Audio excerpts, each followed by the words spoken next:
When you're a part of an organization that you care about and there's an opportunity to do something as monumental as refresh the headquarters building that is a symbol for the organization, that's a rare opportunity. It comes around maybe once in a generation.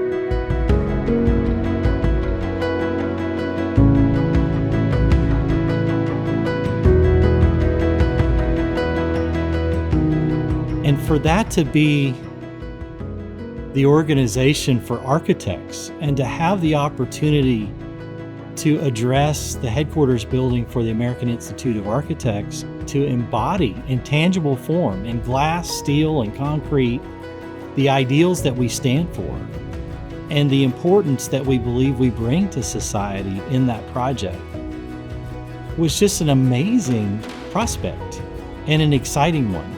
As daunting as it is, it was also exciting. And I think all of us entered into it with a great deal of energy and enthusiasm.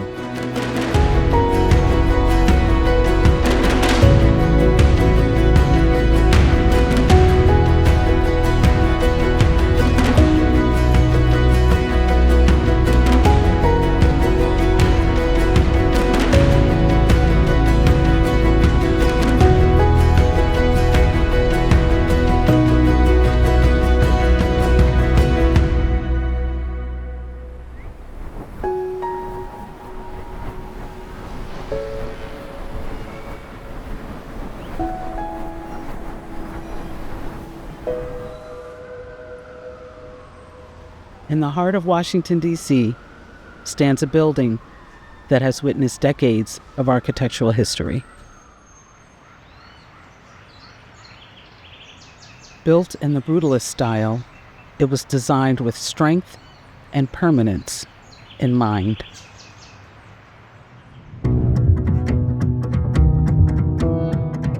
For the American Institute of Architects, this building has long served as a home.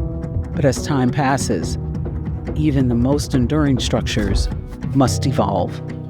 The AIA formed in New York City at a meeting in Richard Upjohn's studio there of 13 architects. But by the end of the century, they were thinking that they needed to be in Washington, D.C. so that they could better lobby the federal government, so it would be a more central location as the membership was expanding to many other states. And in 1899, they decided to rent the Octagon House. They were aware of the Octagon House as an important historic house, the Taylor residence built by William Thornton, who was the architect of the U.S. Capitol. So the Octagon was a perfect home for them, and they purchased it in 1902 and continued to use the Octagon as their headquarters.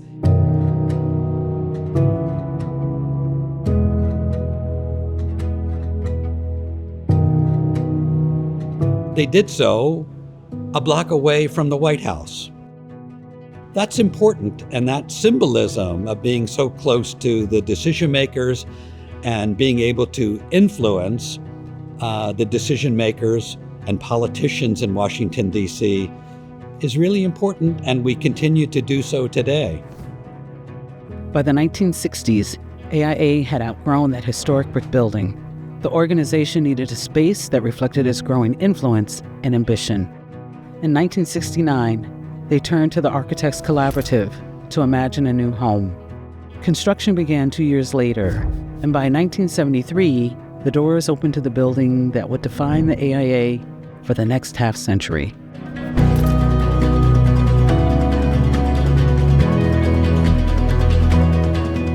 The things that were so exciting about the building is the way it was of its time and talked to the Octagon at the same time. And it was designed around the Octagon, respecting that distance between them. The way that it was designed to be at the back perimeter of this space that the Octagon is occupying and really kind of embracing it. I mean, literally its arms around the space that the Octagon creates. It epitomized the best of architecture in that moment. It was a really bold statement of modernism, innovating both stylistically and technologically to create a future-looking home for our profession. The result was a bold statement of its time, a brutalist structure defined by concrete, strength, and purpose. Brutalism, from the French béton brut, meaning raw concrete, was an architectural movement that celebrated honesty in materials and structure.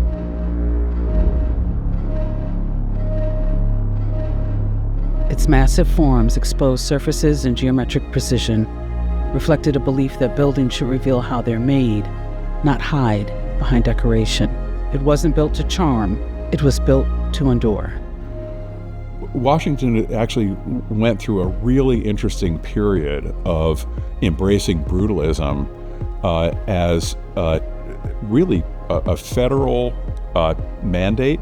And it was at the time when brutalism was it, man. That was it. That was on the cover of all the architect magazines. That's what was being done. The federal government was building brutalist buildings left and right during that period. It is a building of its time. So the precast concrete, exposed aggregate, the ribbon glass, exposed structure. So it is very much of that period. There was a time that brutalism was considered the most innovative idea in architecture, and the curtain wall of the original building was like pushing the envelope of what architects were doing with materials. Not all of that lasted or had as much endurance as some of the other vocabularies of time, but I think as architects we're very protective of it because it represents a moment in time and people breaking out of more historical ideas, using new materials, sort of after World War II. People were exploring different ways to use materials. Lots of glass that was not overall energy efficient when we started to care about energy. So now I think it tells the story of coming full circle about the impact of our buildings on our environment. This building was not comfortable for its occupants. It was certainly not efficient. And I think going into this building with the charge to refresh it, repurpose it, make it relevant, useful, inspirational for the future, had its own set of challenges. The brutalist structure that once stood as a symbol of progress had over time become its own constraint. The world outside had changed its values, its priorities, its climate. To simply build new would have been easier, but as the voice of America's architects, AIA had to walk the walk. Preserve, adapt, and reuse wasn't just an option, it was the responsibility. To meet that challenge, AIA turned to San Francisco-based architecture firm EHDD. We do a lot of building transformations. We're seeing so many buildings now, kind of around the 50-year life, where clients are having to decide what to do with the building. Just like the AIA, they're sort of getting to the end of the useful life on their systems, their performance. This one, though, has, I'd say, the most kind of history and legacy to it. And so as we were thinking about kind of taking the brutalist building into the future, we really focused a lot on those ideas of innovation and optimism for the future. Brutalism was really about the industrial era and sort of alignment of design with industrialism. And with our approach, we were thinking a lot about taking all of those same ethos, but kind of connecting back to nature. So how we could apply those same principles, but with a fresh, new, forward-thinking approach. How can we respect the design ideas of the horizontality and the arms reaching around the octagon and the one that comes out and the one that goes, how can we respect that design idea? And then also respect the materiality of all this brutalist concrete building that was made. EHDD respected that. Said, look, this material is going to last forever. We just need to not misbehave and just respect that material for what it is. its concrete facade, its horizontal banding, and some of the spaces inside the building that really define its characters. We set those aside in what we called preservation zones. Those are things we want to save, we want to keep intact, while we modernize the rest of the building. Those things that really define its character. We're keeping all of the concrete, we're keeping the structure. We are able to change out those elements like the glazing. We're able to insulate the building. We've retained a lot of that. And so the building is resilient in that way. We're keeping the stairs, the elevator locations. A lot of things can stay the same, but the building is also good in that it's flexible. It has the capacity to absorb a variety of changes over the years. Zooming out, you look at this building and it's, hey, this is an office building. When you really dive deeper into the overall design elements, this job had a lot of complexities that our team had to overcome. We've added exterior facade shade structure to the building with, PV panels all surrounding it. We changed out the entire electrical systems in the building, including brand new switchgear. We replaced the overall heating system. We were able to take out and replace all of the windows, add all of the support steel for, the new facade shade structure in an occupied building while keeping the heat on, while keeping the tenants in the building.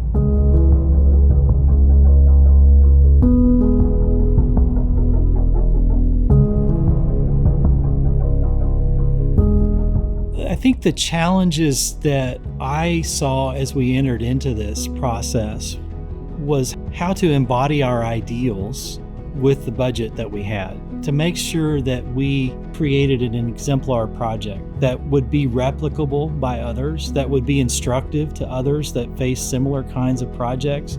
After all, we're the American Institute of Architects doing a project. It better be something that is helpful in the regard of how you do architecture well.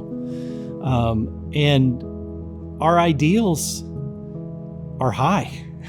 Our ideals are demanding, and our budget was not infinite. And so I think just striking the balance, how far is far enough?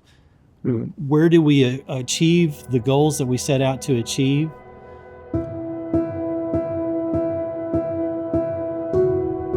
In the past, ambition was measured in size and scale. Today, it's measured in impact.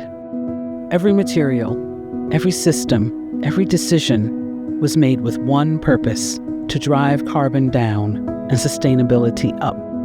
The team set its sights high: LEED Platinum for sustainability and WELL Gold for human wellness, proof that a building can nurture both the planet and the people within it.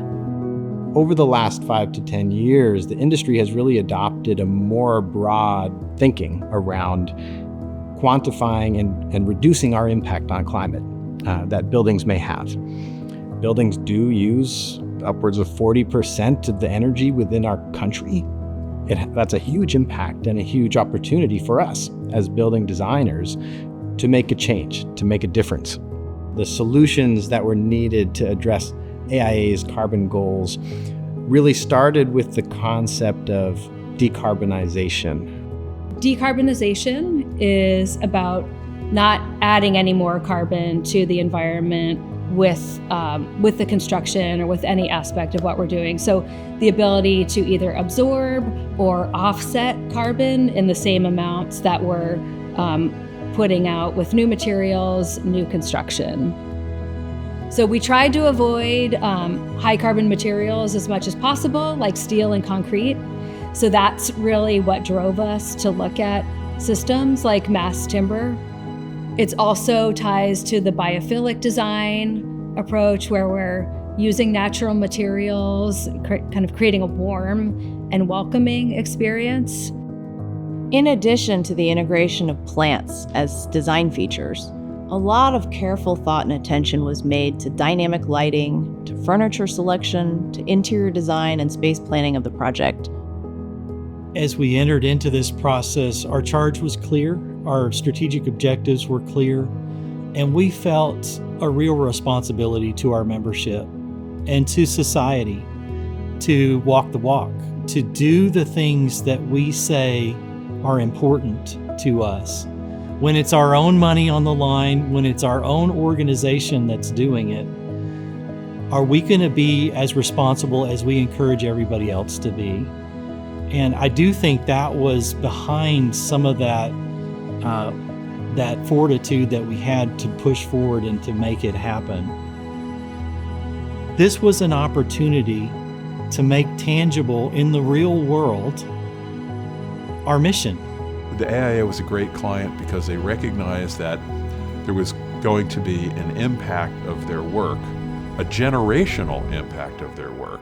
This isn't a little thing that's being done. This was a generational renewal. In doing that, they recognized both their responsibility to be good stewards of the building, to be good stewards of the natural environment, to really be responsible in terms of greenhouse gas emissions and global warming potential and contributions to that, but also to demonstrate the best that we can do as architects. Architects are your client. We know what it's like to have a good client. We know the standards they're going to set. We want to exceed those standards. We're ambitious about what our client stands for and where their vision is really manifesting in the ultimate product. And that's the joy, is that here we get to really embody what the profession is about at this point in time. And for us, that's the honor of a lifetime. We talked a lot about the future architects and the future of the profession, those that will be using this building in the future. So I think it is really everyone. We want to demonstrate for architects the power of design and what we can do with design. And we want to excite the public and everyone visiting DC about creating greater awareness for the transformative potential of design.